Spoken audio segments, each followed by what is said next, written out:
Tempo. Você tem bastante tempo ou você sente escassez deste que é um dos nossos maiores ativos? Quando você ouve, na verdade a gente não ouve mais, né? Mas você sabe que o relógio fazia antigamente tic-tac, né?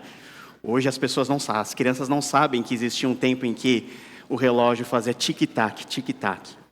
E às vezes é aquele som que nos dá sentimentos meio que ambíguos e misturados. Quando nós queremos que algo aconteça, o tic-tac nos angustia porque parece que aquela cadência nos prende. Nós não conseguimos mais rápido do que nós gostaríamos que fosse. Mas quando nós queremos postergar algo, aquele tic-tac, tic-tac, na mesma frequência, na mesma cadência, parece que passa tão rápido. É como jogo de futebol bom. Você não vê os dois tempos de 45 minutos passarem. Mas quando o jogo é ruim, aquilo demora para passar. E o tempo tem essa mescla de percepções e de sentimentos. O tempo é algo que foi objeto de estudo e de reflexão de todas as grandes culturas e de todas as grandes filosofias no mundo. Não é de se estranhar de que na própria palavra de Deus, por meio da sabedoria hebraica, nós tenhamos reflexões muito consistentes, muito pé no chão de tempo. Algo que com certeza é importante para mim e importante para você. E na medida em que nós pensamos sobre o tempo, é impossível nós não pensarmos sobre quem nós somos, sobre as contingências que de alguma maneira nos limitam e também de um Deus que está acima de todo o tempo. Um Deus que se move na eternidade e que nos convida também a olharmos nessa perspectiva. Nós somos convidados a fazermos reflexões agridoces sobre o tempo e a vida. E quando eu falo de agridoce, nesse tempo agora, é possível que você até fique com mais fome, porque agridoce relembra temperos, tipos de comida. E para que eu pudesse ter uma definição mais clara do que é o agridoce, eu perguntei para o nosso amigo, o ChatGPT, sempre me ajudando em momentos de dúvida, sobre o que é. Qual o significado da palavra agridoce? A palavra agridoce refere-se a um sabor que combina doçura, acidez ou amargor. Nós estamos muito acostumados com o agridoce, que é a combinação do doce e o azedo. Mas o agridoce também engloba algo que é amargo. Essa combinação de sabores é que torna a nossa experiência de comer algo tão diferente do que simplesmente comer algo salgado. Não, atrás do salgado vem um gosto doce. E com um gosto doce nós temos um que puxa para um azedo. Aí você começa a viajar na maionese. O aroma frutado, tem um gosto de carvalho. Você nem sabe qual que é o gosto de carvalho, mas só porque alguém falou, você está falando. É um gosto amadeirado, esfumaçado. Eu consigo sentir nozes. Essa combinação de sentimentos e percepções é justamente o que nos faz pensar de forma realista sobre o tempo e qual é a visão que o povo de Deus tinha a respeito desse ativo tão importante. E para nós conhecermos e para nós sentirmos como que o tempo foi pensado, eu convido você a abrir a sua Bíblia em Eclesiastes capítulo 3, no capítulo que nós chamamos de o capítulo do tempo. E vamos ler juntos e refletirmos essa palavra. E o meu convite, como sempre, é que você possa voltar a esse texto durante a sua semana e ler esse texto, que é um texto tão rico, um texto tão profundo, e com certeza vai fazer com que você tenha uma percepção cada vez mais acurada daquilo que nós temos como bem mais valioso. Eclesiastes, capítulo 3, versículo 1 a 22, eu vou ler o capítulo inteiro, que diz o seguinte: para tudo há uma ocasião certa, há um tempo certo para cada propósito debaixo do céu. tempo de nascer e tempo de morrer, tempo de plantar e tempo de arrancar o que se plantou, tempo de matar e tempo de curar, tempo de derrubar, tempo de destruir. Tempo de chorar, tempo de rir, tempo de prantear e tempo de dançar. Tempo de espalhar pedras e tempo de ajantá-las. Tempo de abraçar e tempo de se conter. Tempo de procurar e tempo de desistir. Tempo de guardar e tempo de jogar fora. Tempo de rasgar e tempo de costurar. Tempo de calar e tempo de falar. Tempo de amar e tempo de odiar. Tempo de lutar e tempo de viver em paz. O que ganha o trabalhador com todo o seu esforço? Tenho visto o fardo que Deus impôs aos homens. Ele fez tudo apropriado ao seu tempo. Também pôs no coração do homem o anseio pela eternidade. Mesmo assim, ele não consegue compreender inteiramente o que Deus fez. Descobri que não há nada melhor para o homem do que ser feliz e praticar o bem enquanto vive. Descobri também que poder comer, beber e ser recompensado pelo seu trabalho é um presente de Deus. Sei que tudo que Deus faz permanecerá para sempre. A isso nada se pode acrescentar e disso nada se pode tirar. Deus assim faz para que os homens o temam. Aquilo que é, já foi. E o que será, já foi anteriormente. Deus investigará o passado. Descobri também que debaixo do sol, no lugar da justiça havia impiedade.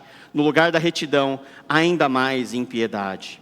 Fiquei pensando, o justo e o ímpio, Deus julgará ambos, pois há um tempo para todo propósito, um tempo para tudo o que acontece. Também pensei, Deus prova os homens para que vejam que são como os animais. O destino do homem é o mesmo do animal, o mesmo destino os aguarda. Assim como morre um, também o outro morre. Todos têm o mesmo fôlego de vida. O homem não tem vantagem alguma sobre o animal. Nada faz sentido. Todos vão para o mesmo lugar. Vieram todos do pó e ao pó todos retornarão. Quem pode dizer se o fôlego do homem sobe às alturas e se o fôlego do animal desce para a terra? Por isso concluí que não há nada melhor para o homem do que desfrutar do seu trabalho, porque esta é a sua recompensa. Pois quem poderá fazê-lo ver o que acontecerá depois de morto? Senhor, nós te agradecemos pela tua palavra. O Senhor que é o Senhor do tempo. O Senhor que é aquele que colocou e plantou a eternidade em nossos corações. O Senhor é aquele que nos dá essa perspectiva ampla e variada, às vezes ambígua sobre o tempo, nos ensina, Senhor, a viver os nossos dias, o nosso cotidiano, sempre com o olhar voltado para o ilimitado, para o eterno, que só podemos encontrar em Ti. Nós pedimos que o Senhor nos ajude também a remir o tempo nesses dias que são maus e a fazer valer os dias que o Senhor nos permite viver. É o que nós te pedimos e pedimos tudo isso em nome de Jesus. Amém. O livro de Eclesiastes é um livro meio que diferente na palavra de Deus. É muito possível que quando você for ler Eclesiastes, procurando aquela palavra de ânimo que possa trazer vigor aos seus ossos, você saia um pouquinho mais deprimido.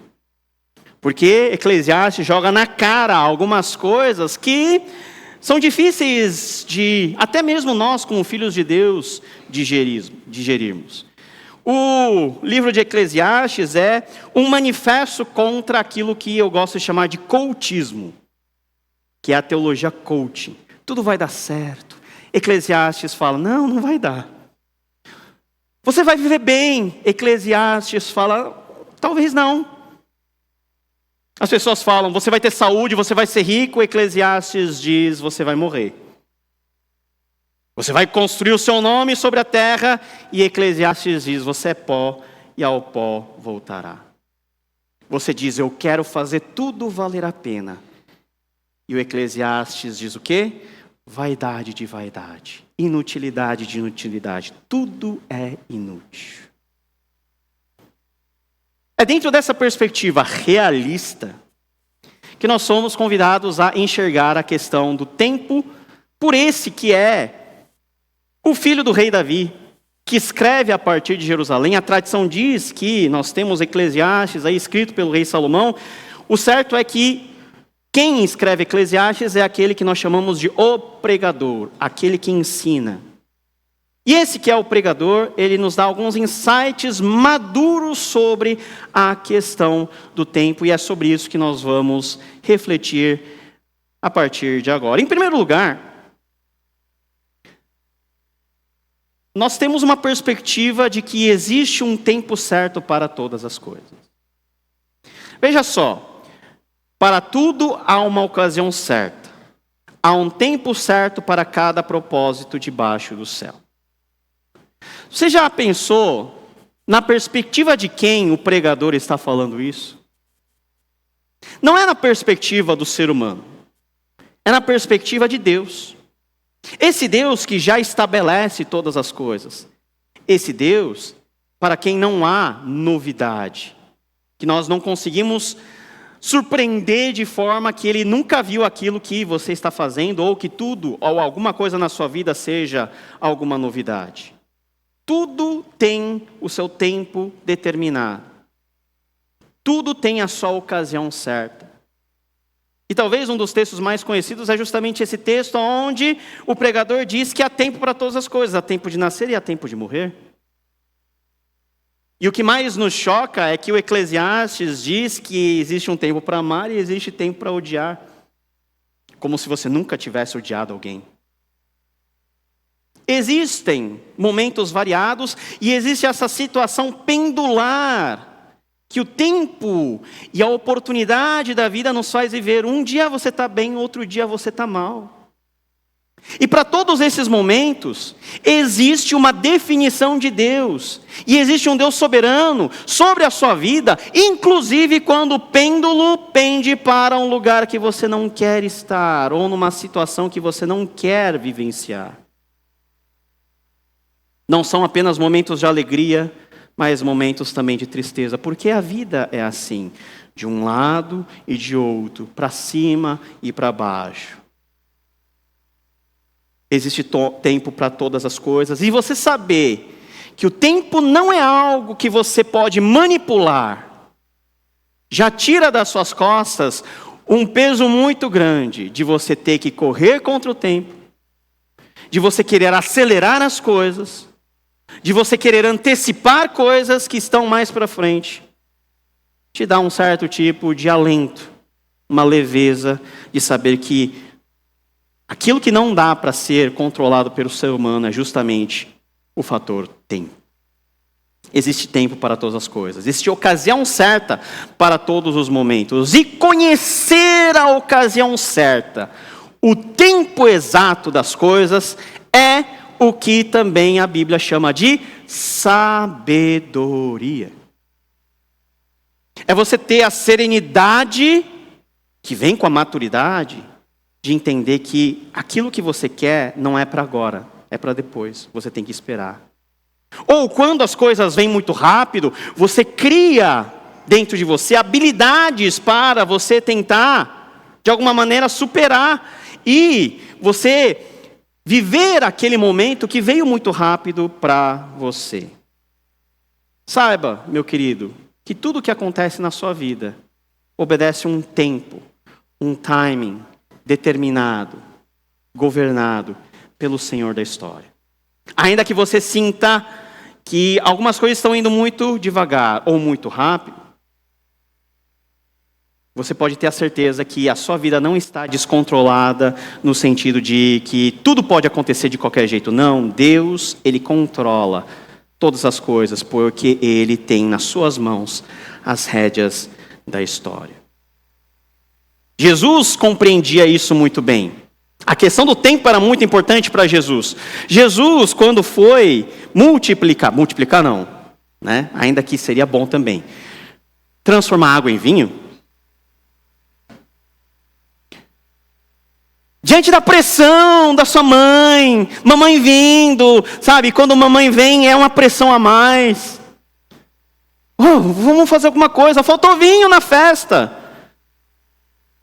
O que Jesus diz com toda a calma do mundo? A minha hora ainda não chegou. Minha hora não chegou. Jesus convivia muito bem com a questão da hora não chegar, de não ser o momento dele ainda. E você convive bem quando alguém te diz, calma, espera, segura, menos.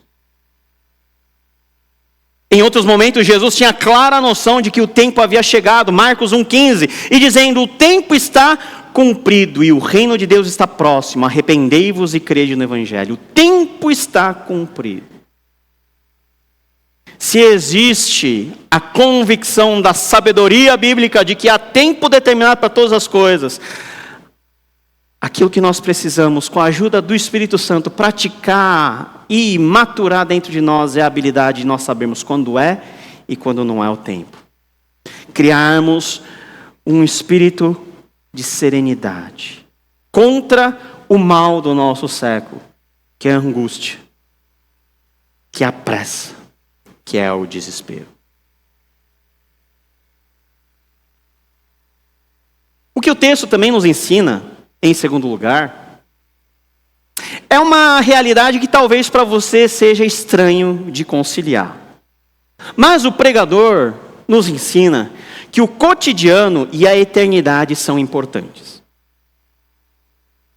O que nós temos como padrão de pensamento como crentes medianos da igreja? Que o cotidiano é menos importante que a eternidade. E que a eternidade é algo que é infinitamente melhor, e por essa excelência da eternidade, o cotidiano acaba sendo apenas uma passagem rápida e breve, que muitas vezes você faz de qualquer jeito e de qualquer maneira. Diante da importância do tempo, e o tempo é algo que nós vivemos dentro do cotidiano, porque na eternidade o padrão de tempo não será o tempo tic-tac. Nós somos convidados a repensar na importância que o nosso cotidiano tem.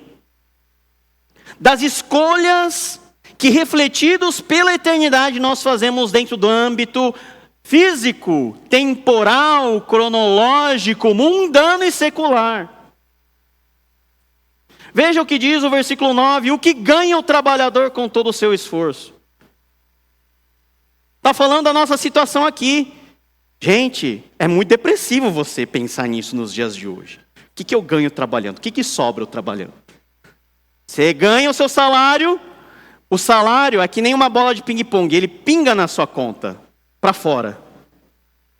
Porque você paga boleto, faz um monte de coisa. E o ruim é quando começa a faltar. Você fica no vermelho. Aí você tem que fazer o curso do Crown. O trabalho do trabalhador, o esforço do trabalhador, ainda que em comparação com a eternidade seja algo irrisório, para nós que vivemos nesse momento é importante e está no foco da atenção de Deus. Versículo 10, tenho visto o fardo que Deus impôs aos homens. Também pôs no coração do homem um anseio pela eternidade, mesmo assim ele não consegue compreender inteiramente o que Deus fez. Essa é a nossa condição. Nós vivemos no hoje, experimentando a eternidade prometida por Deus em Cristo Jesus, mas ainda com essa crise dentro de nós, do já e do ainda não, do é para agora e do que eu tenho que esperar, do que eu tenho que fazer hoje no meu trabalho, em reflexo às virtudes eternas proclamadas pelo Evangelho de Jesus Cristo, a minha limitação como ser carnal, como pecador, em face à grandeza e excelência de um Deus que não tem fim, que não tem começo. A nossa grande crise como crente é que nós temos dentro do nosso coração um anseio pela eternidade, mas nós não sabemos viver essa eternidade no tempo limitado de vida e dentro do nosso cotidiano. E olha só o que o pregador diz: descobri que não há nada melhor para o homem do que ser feliz, praticar o bem enquanto vive. Quer ver outra coisa tão boa quanto? Aí eu gosto do versículo 13. Descobri também que poder comer, beber e ser recompensado pelo seu trabalho é um presente de Deus. Mas são coisas tão corriqueiras, são coisas tão normais. O ato de você comer, beber, o ato de você viver, de você trabalhar, são coisas que muitas vezes nós consideramos como algo tão sem importância, ou às vezes tão penoso, que nós não entendemos que Deus deu essas coisas para que nessas coisas nós pudéssemos, por um lado, aproveitar, e por outro lado, ter a perspectiva de que aquilo que nós vivemos hoje é apenas uma antecipação daquilo que em perfeição nós teremos na eternidade. Porque tudo é um presente de Deus. Se você pode comer, quantos já agradeceram? Deus, obrigado pela comida e obrigado porque eu posso comer. Porque tem pessoas que não podem comer. Tem pessoas que não podem sentir o gosto da comida. Quantas pessoas ficam lá falando mal do trabalho, e eu já trabalhei muito tempo na vida secular e sei que o trabalho, às vezes, é um negócio meio complicado. Mas ao invés de reclamar, quantas vezes nós olhamos para os céus e agradecemos porque nós temos pelo menos isso para fazer, para dar dignidade à nossa família. Sei que tudo o que Deus faz permanecerá para sempre. A isso nada se pode acrescentar e disso nada se pode tirar. Deus assim faz para que os homens o temam. E a grande interseção entre o cotidiano e a perspectiva da eternidade é que dentro do cotidiano nós possamos temer a Deus. E o ato de temer a Deus é trazer para o nosso cotidiano aquilo que em perfeição nós viveremos na eternidade. É nós vivermos os padrões do reino de Deus dentro da nossa vida cotidiana. Nós somos pecadores, nós somos falhos, nós somos tão pecadores quanto qualquer ímpio que está lá fora. Mas uma vez que nós somos atingidos pela graça de Jesus, nós somos convidados a viver como povo de Deus, que tem um outro tipo de relógio, além do tic-tac cronológico, que se move de acordo com os valores daquilo que é eterno, daquilo que é duradouro, daquilo que nunca se acabará.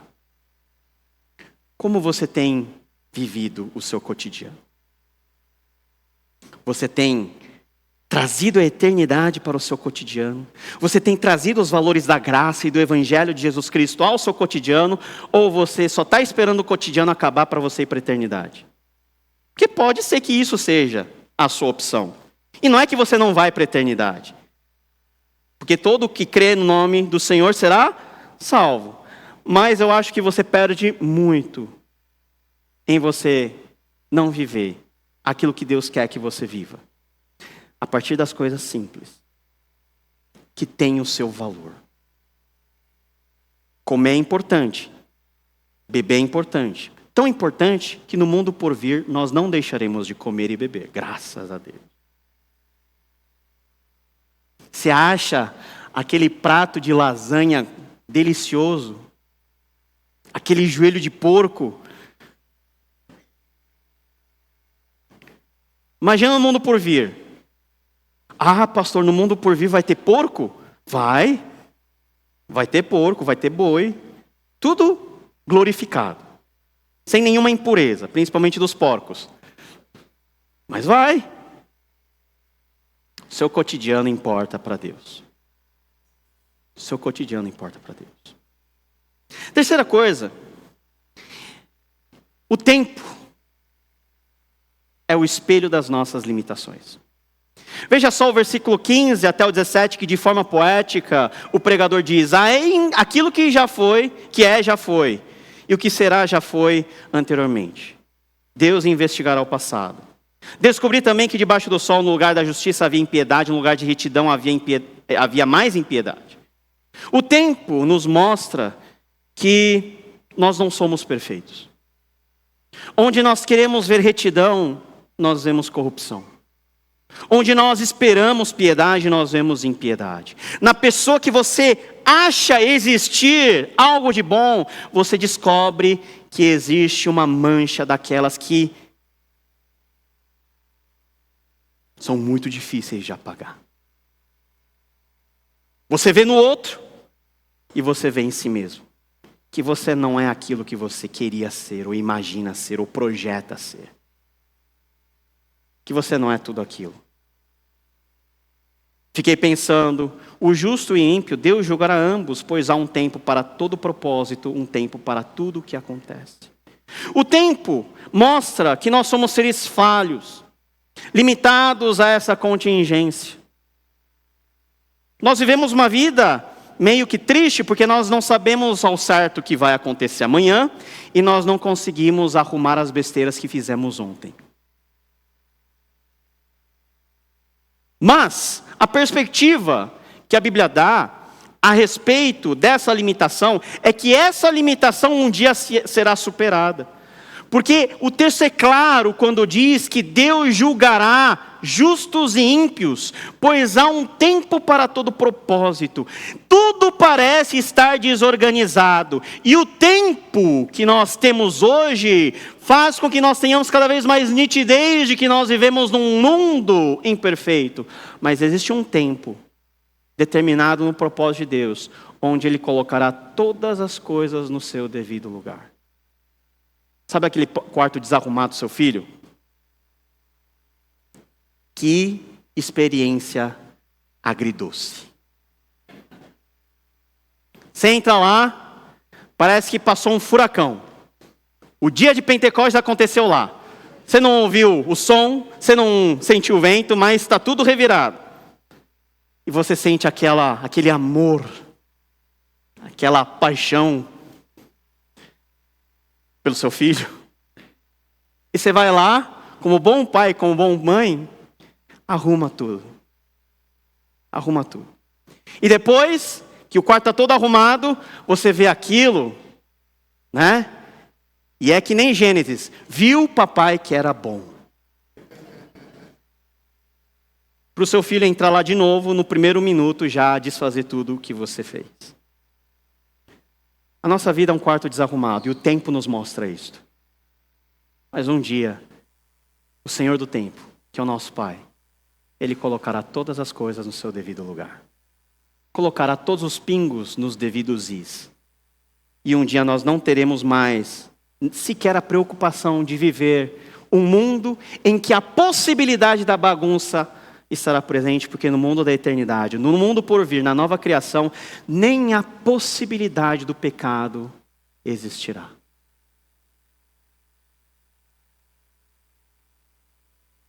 Também pensei, Deus prova os homens para que vejam que são como animais. O destino do homem é o mesmo do animal, o mesmo destino os aguarda.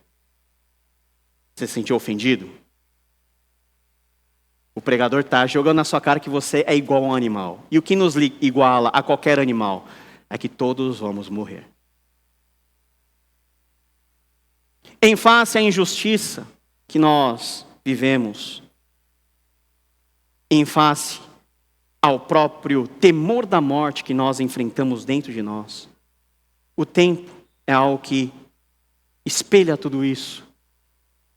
E hoje, você tem menos tempo de vida que você tinha ontem. Celebrar aniversário é um negócio meio agridoce também, né? Para quem está mais perto da eternidade é mais amargo do que doce. Mas é aquele negócio, eu estou comemorando mais um ano, mas eu estou mais próximo de ver Jesus. E tem pessoas que estão tristes. Ai meu Deus, eu queria estar mais aqui. Quero ver Jesus daqui a 80 anos. Mas como nós estamos numa vibe mais ácida, pode ser que sim, pode ser que não. A morte. Assim como morre um, também morre o outro. Todos têm o mesmo fôlego de vida. O homem não tem vantagem alguma sobre o animal. Nada faz sentido. Gente, essa frase é a frase que governa todo Eclesiastes. Nada faz sentido. Se você tem diante de si a morte, o que faz sentido para você? Tudo que você construiu, um dia será desconstruído. O nome que você tem um dia será esquecido. As memórias que as pessoas têm de você com o tempo vão desaparecer. O que ficou? Nada. Por isso que a Bíblia diz que nossa vida é como se fosse um sopro.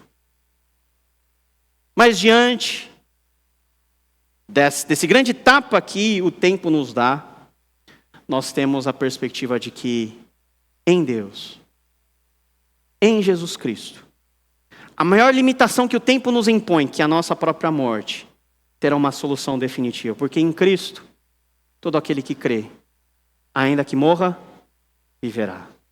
E se viver, nunca mais morrerá. O que Deus quer fazer em nós e por meio de nós? A grande conclusão que o pregador nos dá é o que nós temos no versículo 22. Por isso concluí que não há nada melhor para o homem do que desfrutar do seu trabalho, porque essa é a sua recompensa. Pois quem poderá fazê-lo ver o que acontecerá depois de morto? Numa simples leitura, parece uma declaração meio que profana. Vive a sua vida. Carpe diem. Aproveite o dia. Mas nós não podemos esquecer que essa frase, aproveite o dia, vem dentro de uma frase um pouquinho mais ampla e que reflete exatamente a perspectiva que o texto nos convida a viver. Ora, labora et carpe diem. Ora, trabalha e aproveite seu dia. Como nós podemos desfrutar o nosso cotidiano? Como nós podemos viver esse tempo que, na maioria dos casos, está contra nós?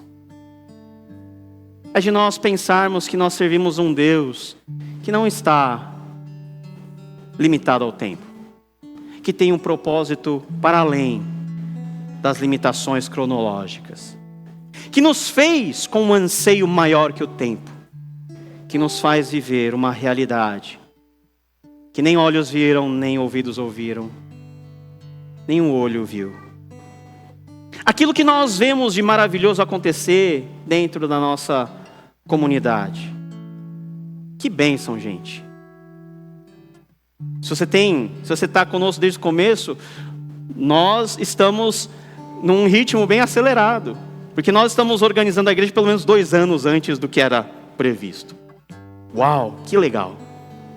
É tão bom, mas você já imaginou que na eternidade vai ser infinitamente melhor do que a metropolitana? Que na eternidade vai ter um pãozinho com requeijão infinitamente melhor do que o pãozinho maravilhoso que a gente come antes do culto? Que os grupos de conexão, lá na eternidade, e na eternidade não vai ter nem limite de orçamento. Gente, é com esse olhar no que não tem fim que nós vivemos. No mundo de hoje, na nossa situação, que tem limite para todas as coisas. É abraçado pelo ancião de dias que nós vivemos na correria do nosso cotidiano. E é muito importante nós vivermos de maneira a desfrutar essa vida. E aí, o Novo Testamento nos dá uma visão mais completa. Que em primeiro lugar nós precisamos experimentar a vida eterna hoje. Jesus disse na sua oração sacerdotal: esta é a vida eterna, que te conheça, um único Deus verdadeiro, e a Jesus Cristo a quem enviaste. Se você hoje conhece a Jesus Cristo como seu Senhor e Salvador, você já vive a eternidade. Porque para aqueles que creem não existe morte, não existe limitação. Para aqueles que creem num Deus que não há impossível, para quem não há impossíveis. Mas esse conhecimento do eterno nos faz também viver uma vida sábia no dia a dia. O apóstolo Paulo nos ensinou: tenham cuidado com a maneira como vocês vivem, que não sejam como insensatos, ou seja, aqueles que desperdiçam o tempo com coisa boba, que perde tempo com coisa que não vale a pena. Existe tanta gente para amar, por que você vai brigar com uma pessoa e vai deixar isso machucar o seu coração? Existe tanto bem para você fazer, por que você vai fazer o mal? mas como sábios, aproveitando ao máximo cada oportunidade. Por quê? Porque você tem no seu coração já implantado a eternidade.